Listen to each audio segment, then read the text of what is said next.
Hi there. I've decided that I want to add a few things to the channel that aren't just related to what I'm doing in class right now.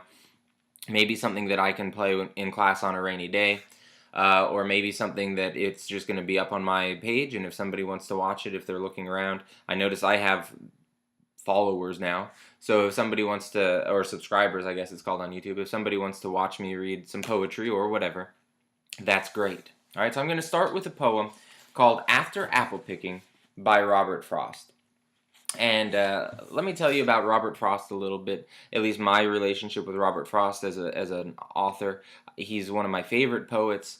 He's the kind of person who, when I've had a long day, when I'm tired, when, it's just life is weighing down on me, Robert Frost is one of those places I can go to for some consolation, some comfort. And so I take my Robert Frost book off the shelf, and today I was thinking about this poem, After Apple Picking, and my own personal relationship with this poem I'll talk about after it's done, my own personal reading of it, but it's something that I want you to know before we go into it.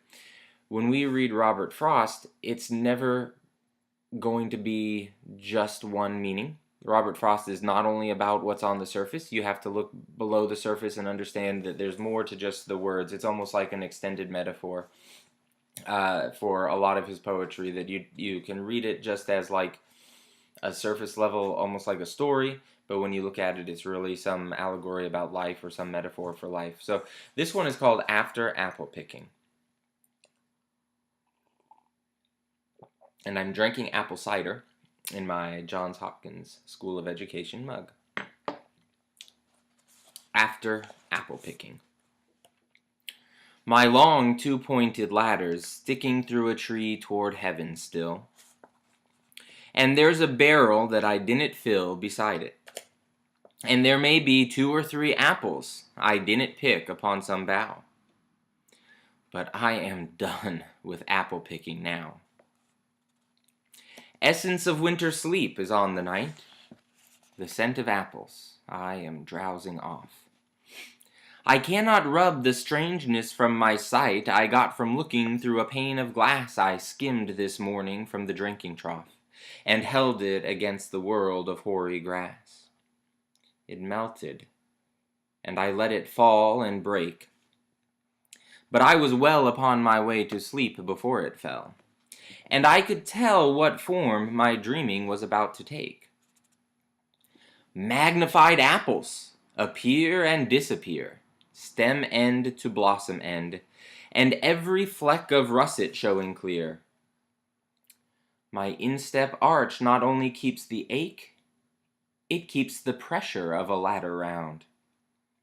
I feel the ladder sway as the boughs bend.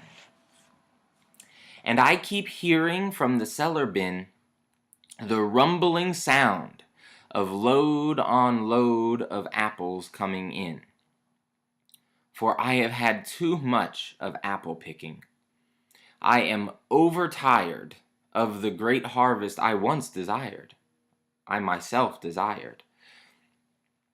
There were 10,000 fruit to touch, cherish in hand, lift down, and not let fall.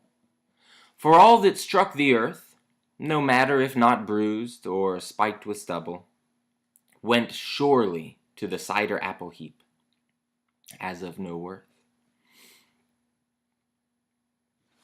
One can see what will trouble this sleep of mine, whatever sleep it is. Were he not gone, the woodchuck could say whether it's like his long sleep, as I describe its coming on, or just some human sleep.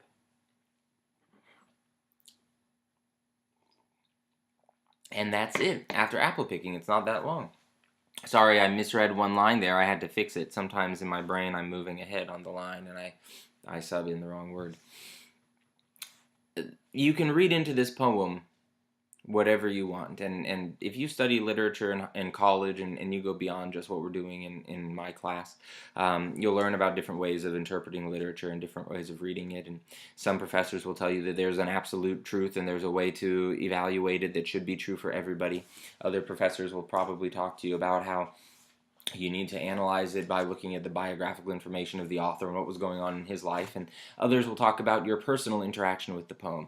Let me tell you, not all of those things, but my personal interaction with this poem, I discovered this poem after I became a teacher, and it was one of those days I said, I need some Robert Frost, and I pulled him off the bookshelf, and I was thumbing through the book, and I was tired, and I read this poem, and it spoke to me as a teacher. It's not written for teachers or about teachers, but it spoke to me as a teacher, because I felt that I did my best that day to reach all of my students, to pluck those apples from the tree and to put them in the barrel where they belong.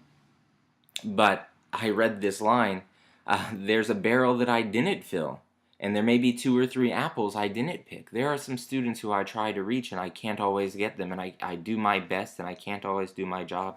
And at the end of the day, I'm still tired, and I look back and I think about the kids that maybe I had the wrong interaction with them, or I didn't say the right thing to them, and I feel like I did my best to cherish those apples and to lift them down and not let them fall, but sometimes they get bruised, and sometimes I don't save that apple from the cider heap, because it's tough and it's exhausting. And this is a personal relationship I have. Sometimes you'll see me talk to Mrs. Sanborn or one of the other English teachers in the hallway, and I will say, I am done with apple picking.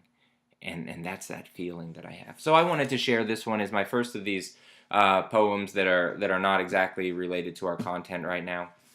I'm going to go ahead and keep reading some Robert Frost. I'm probably going to break it into another video and post it as a separate video for the next poem. But that was After Apple Picking by Robert Frost.